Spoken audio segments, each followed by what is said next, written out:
जय हिंद दोस्तों, स्वागत है आप सभी का आपके अपने YouTube channel science study centre पर।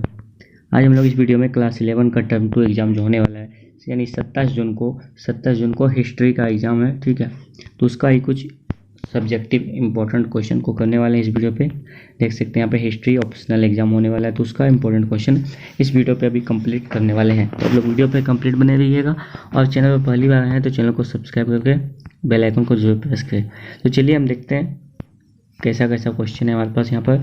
तो ये जो क्वेश्चन है ये मॉडल सेट से लिया गया है, कुछ इंपॉर्टेंट क्वेश्चन जो मॉडल सेट से लिया गया है। ठीक है, और बाकी क्वेश्चन नेक्स्ट वीडियो में आने वाला है, तब तक इस वीडियो पे बने रहिए।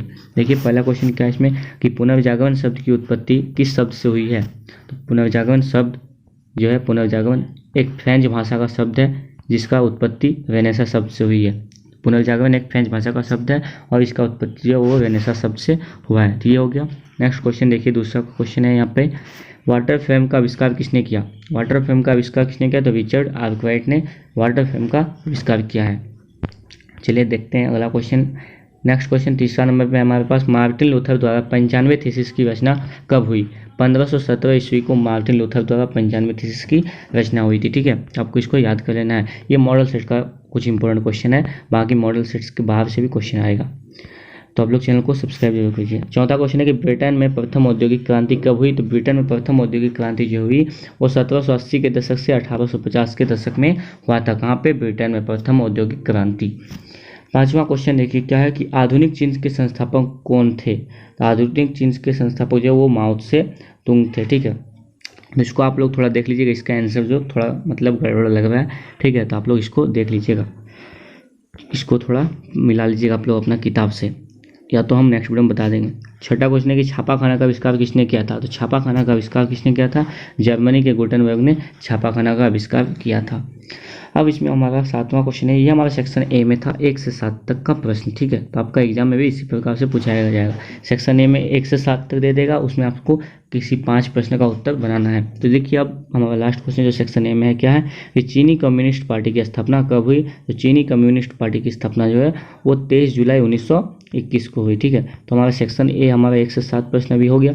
अब सेक्शन बी में हम कुछ लघु उत्तरीय प्रश्न को देखेंगे। तो यहाँ पे हमारा सेक्शन बी देख सकते हैं यहाँ पे। अब देखिए यहाँ पे क्या है पहला क्वेश्चन, चलिए देखते हैं, बढ़ते हैं अगले क्वेश्चन में। क्या है कि इटली के नगरों का पुनरुत्थान कैसे हुआ। तो यहाँ पे कैसे हुआ था, उत्तर देखिए 14वीं शताब्दी से 17वीं शताब्दी के अंत तक यूरोप के अनेक देशों में नगरों की संख्या का बढ़ना तथा एक विशेष प्रकार की नगरीय संस्कृति का विकास, यानी 14वीं शताब्दी से 17वीं शताब्दी के मतलब अंत तक में यूरोप के अनेक देश में नगर का संख्या बढ़ रहा था और एक विशेष प्रकार का नगरीय संस्कृति का विकास हो रहा था, यानी बहुत सारे लोग यहाँ पे आके बसने लगे थे। ठीक है, अब आगे है कि बाइजेंटाइन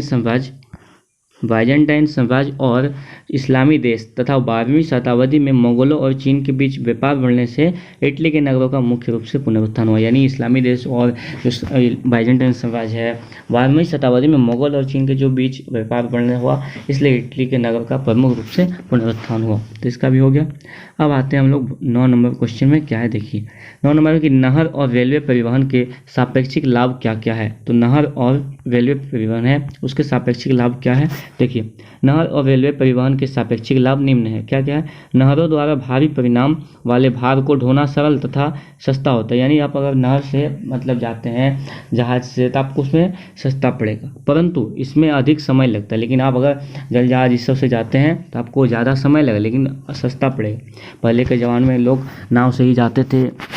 ठीक है, तो अब क्या है कि माल को देश के भीतरी भागों में भी नहीं ले जा सकता, यानी भीतर नहीं ले जा सकता है। इसके विपरीत रेल परिवहन द्वारा माल को ढोने में कम समय लगता है और जल्दी भी आप पहुंचा सकते हैं, चाहे कहीं भी ले जा सकते हैं आप। ये हो गया।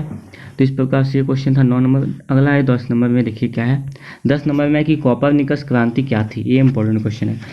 कोपरनिकस क्रांति का नाम पोलिस मूल के एक खगोल विज्ञानी से आया है जो 1473 और 1543 के बीच रहता था। फिर 1500 के आसपास उन्होंने रोम में विज्ञान और खगोल विज्ञान का अध्ययन करना शुरू किया। यह इस अंतिम क्षेत्र में था जिसमें वैज्ञानिक ने ऐसी खोजें की जो विज्ञान की क्रांति लाएगी। यानी कोपरनिकस क्रांति क्या है? ये पोलिस मुल्क का एक खगोल विज्ञान आया है, ठीक है, जो कि 1473 और 1543 के बीच में रहता था। फिर 1500 के आसपास उन्होंने रोम और विज्ञान का खगोल विज्ञान का अध्ययन करना शुरू किया। यह इस अंतिम क्षेत्र में था जिसमें वैज्ञानिक ऐसे कानून खोजे जो विज्ञान की क्रांति लाने वाला था। यही है कोपरनिकस क्रांति। अगला है 11 नंबर का क्वेश्चन, देखिए क्या है। उसके बाद हमारा एक लास्ट क्वेश्चन रहेगा, इसके बाद हम लोग कुछ इंपॉर्टेंट क्वेश्चन को नेक्स्ट वीडियो में देखेंगे। अगला है, देखिए सन्यास सेन के 3 सिद्धांत क्या क्या थे। तो सन्यास सेन के 3 सिद्धांत क्या क्या हैं? देखिए पहला क्या है, पहला है कि राष्ट्रवाद, ठीक है। इसमें क्या है, देखते यहाँ पे देखिए इसका क्या होगा अर्थ। देखिए राष्ट्रवाद, इसका अर्थ था क्या कि माचू राजवंश को सत्ता से हटाना, क्योंकि उसे विदेशी राजवंश माना जाता है। साथ ही विदेशी साम्राज्यवादी को चीन से बाहर निकालना, ये इसका पहला जो है सन्यास सेन का सिद्धांत, पहला सिद्धांत हुआ। दूसरा सिद्धांत क्या है, देखिए गणतंत्र। दूसरा सिद्धांत क्या है, गणतंत्र। इसका मतलब क्या हो कि देश में गणतांत्रिक सरकार की स्थापना करना, ये सन्यास सेन का सिद्धांत है। तीसरा है कि साम्राज्यवाद क्या होगा, पूंजी का नियमन करना तथा भूमि के स्वामित्व में बराबरी लाना, ठीक है। ये हो गया सन्यास सेन के 3 सिद्धांत। पहला क्या हो गया, राष्ट्रवाद, दूसरा गणतंत्र और तीसरा समाजवाद। अब आते हैं हम अपना लास्ट क्वेश्चन में। आज का लास्ट क्वेश्चन है कि औद्योगिक क्रांति सर्वप्रथम इंग्लैंड में ही क्यों हुआ। ये भी काफ़ी इंपॉर्टेंट क्वेश्चन है कि औद्योगिक क्रांति सर्वप्रथम इंग्लैंड में क्यों हुआ, किसी और देश में क्यों नहीं हुआ। तो इसमें क्या होगा कि अनुकूल जलवायु, कोयला तथा लोहे की उपलब्धता तथा आंतरिक भागों तक पहुंच हेतु नदियों की उपलब्धता आदि कुछ ऐसे कारण थे जिन्होंने इंग्लैंड में औद्योगिक क्रांति को जन्म दिया। यानी अनुकूल कोयला मतलब जलवायु था, कोयला तथा लोहे का उपलब्धता वहाँ पे बहुत ज़्यादा था, ठीक है, इसलिए वहाँ पे। और आगे देखिए क्या है कि जिन्होंने इंग्लैंड के औद्योगिक क्रांति को जन्म दिया। इंग्लैंड में 18वीं शताब्दी पश्चात लोहे तथा कोयला के उत्पादन में भारी वृद्धि हुई। यानी इंग्लैंड में भारी मात्रा में मतलब लोहा और कोयला वहाँ पे मिला, ठीक है। तो इसमें क्या हुआ कि वृद्धि हुई जिसने औद्योगिक क्रांति की शुरुआत में महत्वपूर्ण योगदान दिया। इसी की वजह से मतलब औद्योगिक क्रांति जो है वो सर्वप्रथम इंग्लैंड में ही हुआ था। तो हमारा आज का ये प्रश्न समाप्त होता है यहाँ पर। तो वीडियो को अच्छा लगा तो वीडियो को लाइक कीजिए, अपने दोस्तों के साथ भी शेयर कीजिए और चैनल पर पहली बार आते हैं चैनल को सब्सक्राइब जरूर करते हैं। तो के लिए बाय, मिलते हैं नेक्स्ट वीडियो में। जय हिंद।